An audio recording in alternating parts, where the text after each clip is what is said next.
Asalaamu calaykum waraxmatullaahi wabarakaatu. Dhammaan waan idin salaam walaalahay Soomaaliyeed meel kasta joogtaan. Waa hooyada maanta. Maanta waxaan jeclaystay inaan idinla wadaago qaabka u sameeyay saliidda saa ujeedaan. Waa saliid qumbe. Marka maxaa la soo dhawaada channelka haddaa aragtiin iyo videogan ba aragtiin, please waxaan idinka codsanayaa subscribe inay ii saartiin, videoga like saara, asxaabtiina la sii wadaaga. marka maxaa la soo dhawaada saliidda saa ujeedin qaabka u sameynaya idin sharaxi doona insha Allah. marka ugu horeyso waxaa u baahan tahay qumbe. maxaa la qumbaha suuqa u yaala khudaarta. marka qumbaha doonanaysa marka qumbaha soo gadatid yani asoo sidiisa inaad soo qaadatid gurigaaga adiga ku xoqan kartaa ama naaga oo qumbaha naftirkooda gadaana waxaa dhigi kartaa iyo xoqa lacag inay ka qaadanayaan. marka hadba waxaa xoqanaysaa intii aad u baahan tahay oo qumbe ah. haddii rabtid saliid badan inaad sameysid waxaa u baahan tahay qumbe badan. haddii rabtid saliid yariis maxaa la waxaa rabtaa wax yar.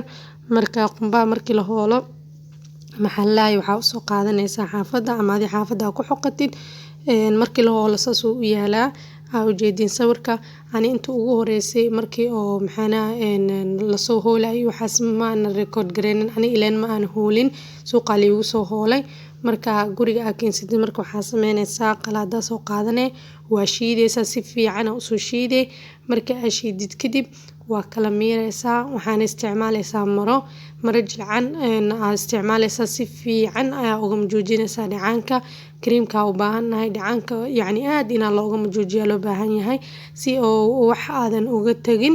marka si fiican marka u majiijisid maxaa la dhacaankaaga soo baxo baasha qumbaha wuxuu noqonayaa qaleel zaaid oo noqonayaa qaleel la rabaa inaa wax aad dufan uga tagin qaleel sida sawirka u jeedaan noqonayaa. marka maxaa la dhahayay waxaa la dhigaysaa habeena weel la dhigaysaa inuu habeen ku baryaa la rabaa 24 saac kadib ama 12 hours xataa. marka saas uu noqonayaa wuu kala degayaa biyo iyo saliid uu noqonayaa cream waa hadda waxaas kor ka soo marsan qayb kamid ah xataa saliid ay noqotay. marka waxaa ku shubanaysaa weelka ku dhalaalin lahayd sida hadda u jeedaan oo ani weelka uu shubayo. weelka marka ku shubtid waxaa la rabaa saliidda marka ka qaadaysid cream kor ka qaadaysidna biyo inaad jag aad siinin oo si tartiib ah ugu baxsado hadii kale wixii maanta dhan kala dhigaysay waxaa la rabaa yani wuu isku ka qasmaya haddana waqti qaadanay inuu kala dago. marka waa kasaa creamka si tartiib u dhalaalinaya marka hadaa ka badisidna hadhow yani dhaqsam ku dhalaalay saliidda kiskis yar u dhalaalinaya.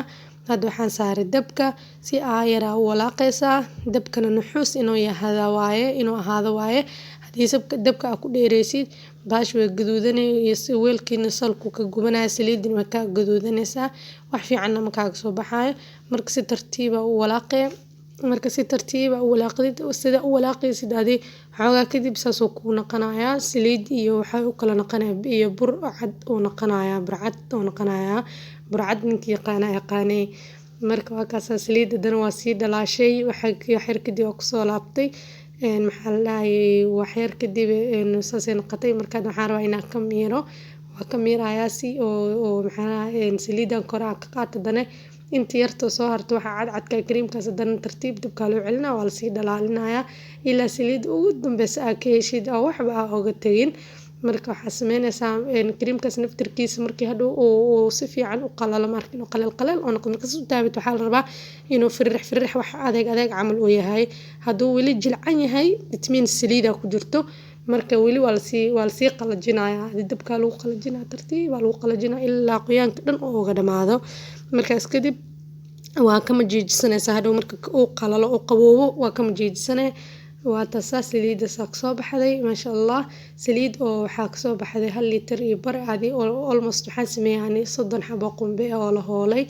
marka waa taasa maasha Allah saliidda aad u fiican tahay guriga ku sameysatid wax aad hubtid waaye oo maxaa la waqtiga aad sameysatid aad hubtid waaye waxyaabahan gasaacada anaga noogula keeno haddii ramaan way dhaceen taariikhda laga soo bedelaa laakiin waxa aad sameysay gacantaada ku sameys waa hubtaa maahano.